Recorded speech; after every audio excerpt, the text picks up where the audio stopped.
Declare কৰা নাছিল, কিন্তু 21 তাৰিখে টিকেটটো ডিক্লেয়াৰ কৰিছে। 4 দিনৰ পিছত মই 24 তাৰিখে নমিনেশ্যন দিবলগীয়া হ'ল, কিন্তু হাৰিলোঁ মানে 1 লাখত ধৰা হয়, এটা ধৰা হয়। এতিয়া আমাৰ সমস্যাটো কি, আমাৰ সদনটো দখল কৰিব লাগে। সদন দখল কৰিবলৈ যাওঁতে এই ক্ষেত্ৰত আমাৰ লখিমপুৰ জিলাখনৰ এটা সুনাম আছে, সেইটো আমি গৌৰৱে ক'ব পাৰোঁ। এইবাৰ যোৱা লোকসভাৰ নিৰ্বাচন ললিত পেগু ডাঙৰীয়া লখিমপুৰ জিলাৰে হয়, তেখেতে 2টা সমষ্টিত প্ৰাৰ্থিত্ব হৈছে আৰু মই নিজৰ জিলাতে হৈছোঁ। সেইফালৰ পৰা আমাৰ লখিমপুৰ জিলাখন যে সক্ৰিয়, সেই কথাটো আমি আপোনালোকৰ আগত অৱগত কৰিবলৈ মই ভাল পাওঁ। কিন্তু মই বক্তব্য ৰখাৰ মাজত মই এজন বীৰৰ নাম ক'বলৈ মই পাহৰি গৈছিলোঁ। প্ৰতিখন মিটিঙত মই সেই বীৰৰ নামজন লওঁ। সেই বীৰজন নাম হ'ল সম্ৰাট নেপোলিয়ন বোনাপাৰ্ট, ফৰাচী দেশৰ সম্ৰাট আছিল। তেখেতৰ 1 লাখ সৈন্য আছিল, 1 লাখ সৈন্যক নাম জানিছিল, 1 লাখ সৈন্যক নিজ ভাতে বেতন দিছিল, 50,000 পদাতিক, 50,000 অশ্বাৰোহী।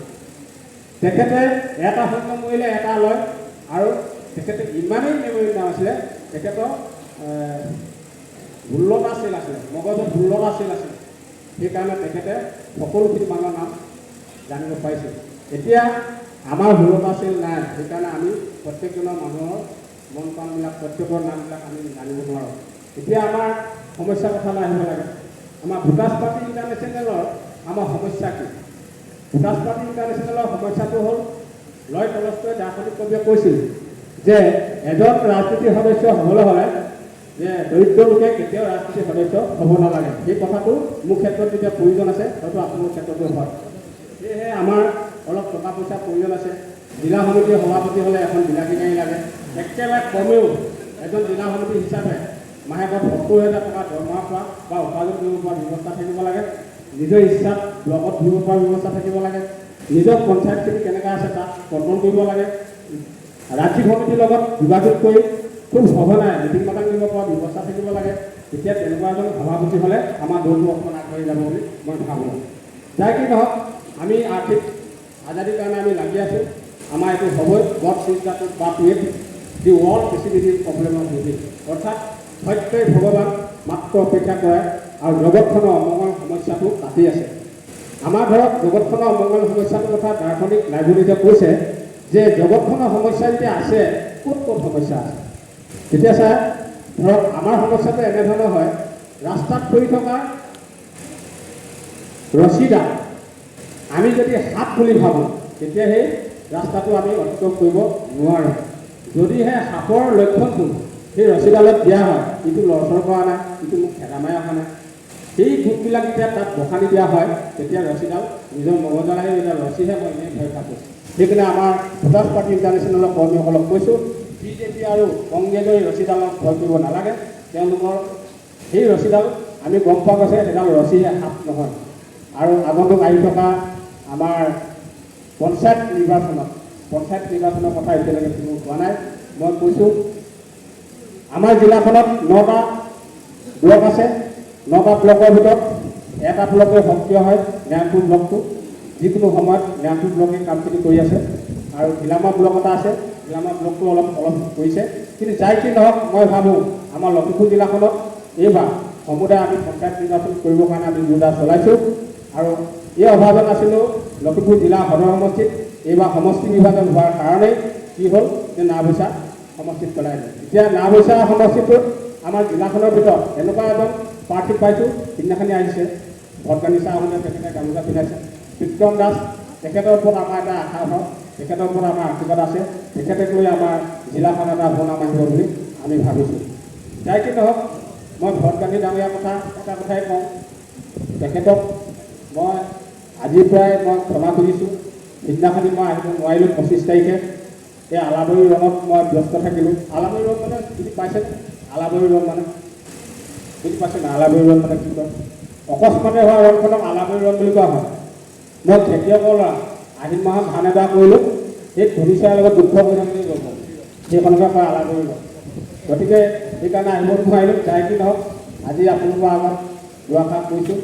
আৰু অনাগত দিনত আমাৰ যি ব্লকে হওক, যি পঞ্চায়তে হওক, যি আমাৰ ধৰক এইটো বুথ কমিটিয়ে হওক, আপোনালোকে তাত ব্যস্ত থাকক, কাৰণ আমাৰ এজন প্ৰাৰ্থী যেতিয়া প্ৰাৰ্থিত্ব হয় তেতিয়া আমাৰ ভোট কেন্দ্ৰলৈ যাবলৈ বাধ্য হয়। যদি ভোট কেন্দ্ৰই নাথাকে আমাৰ ভোটটো কেনেকৈ আহিব বা আমাৰ ভোটটো কেনেকৈ আগবাঢ়িব। সেয়েহে আমি প্ৰায় মিটিং মাটাংবিলাকতে আছোঁ। ধৰক ১৭ নৱেম্বৰ 12 ফেব্ৰুৱাৰীত মিটিং মাটাংবিলাক আপোনালোকক লগ পাওঁ, কিন্তু আমাৰ ভোট কমিটিখিনি যে ষ্ট্ৰং কৰিব লাগে এই বিষয়টোৰ ওপৰত বৰ্তমান যিখন আমাৰ ৰাজ্যিক সমিতি নতুনকৈ বৈঠক হৈছে সেইখনে যাতে আমাৰ ভোট কমিটিৰ ওপৰত গুৰুত্ব দিব লাগে, জিলা কমিটিক ৰঙা চকু দেখুৱাব লাগে। অতদিনা আমাৰ বেগুচাৰে আমাক মৰমে চলায়। আমি ভাবোঁ যে বৰ্তমান যিজন ষ্টেট সভাপতি হৈছে সেইজনে যাতে জিলা সমিতিসকলৰ ওপৰত ৰঙা চকু দেখাবৰ কাৰণে মই অনুৰোধ থাকিম। কাৰণ ৰাজনীতি বুলি ক'লে ঘৰৰ নীতি, ৰাজনীতি, সমাজ নীতি, আটাইতকৈ টান নীতিটো হ'লে ৰাজনীতি। মৰমো কৰিব লাগিব, শাসনো কৰিব লাগিব। গতিকে মই এটা ইতিহাস কওঁ যে বড়ো মানুহখিনি অসমৰ এটা স্বনামধন্য জাতি হয়। এই জাতিটোক লৈ ৬০০ বছৰীয়া ইতিহাস মোৰ প্ৰজন্মই কৰি থৈ গৈছিল। সেয়েহে বড়ো জাতিটো আমাৰ জাতিটোৰ কাৰণে সবুৰ হয়। মই সেইকাৰণে কৈছোঁ আৰু শৰণীয়া ক্ষেত্ৰত যে আমাৰ যিজন এতিয়া প্ৰেচিডেণ্ট হৈছে তৰুণী বসুমতাৰী, সেইজন আমাৰ সন্মানীয় হয়, আমাৰ জাতিৰ কাৰণে এজন সবুৰবুঢ়া হয়, আমাৰ সন্মানীয়। তেখেতক লৈ আমি গৌৰৱ কৰিব লাগিব।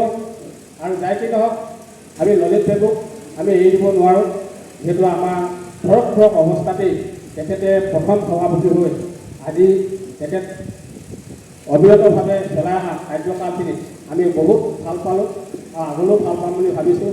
আৰু আহি থকা অনাগত যিখন আমাৰ ৰাজ্যিক সমিতিখনে যাতে আমাক মৰমৰ চকুৰে চায়, প্ৰতিটো মানুহক যাতে মৰমৰ চকুৰে চায়, আমাক মৰমৰ দিলে এই দলটোক যাতে আগুৱাই দিয়ে তাৰ কাৰণে মোৰ ফালৰ পৰা মই প্ৰাৰ্থনা জনাইছোঁ। আৰু আমাৰ ভোট থাকিবই। আমাৰ আৰু এটা কথা ইতিহাসলৈ যাওঁ যে ৰামায়ণত ৰাৱণে সীতাক হৰণ কৰাৰ কাৰণে ৰাৱণ মৰি ধ্বংস হ'ল, আৰু কুৰুকুলত দ্ৰৌপদীক বস্ত্ৰহৰণ কৰাৰ কাৰণে কুৰুকুল ধ্বংস হ'ল। এতিয়া আহোম কুলত ৬০০ বছৰীয়া ইতিহাসত জয়মতীক শাস্তি দিয়াৰ কাৰণে আহোম কুল ধ্বংস হ'ল। আৰু এতিয়া বৰ্তমান লাখটকীয়া বাইদেউ নামত যিসকল অপমান কৰিছে কোন ধ্বংস হ'ব গম পাইছে আৰু নাম নকওঁ। গতিকে এইটো হ'ল প্ৰকৃতিৰ এটা নিয়ম। এই প্ৰকৃতি নিয়মত যিসকলে মাতৃক অপমান কৰে সেই মানুহটো বেছিদিন নাথাকে বা সেই দলটোও নাথাকে বা সেই জাতিটো জীয়াই নাথাকে।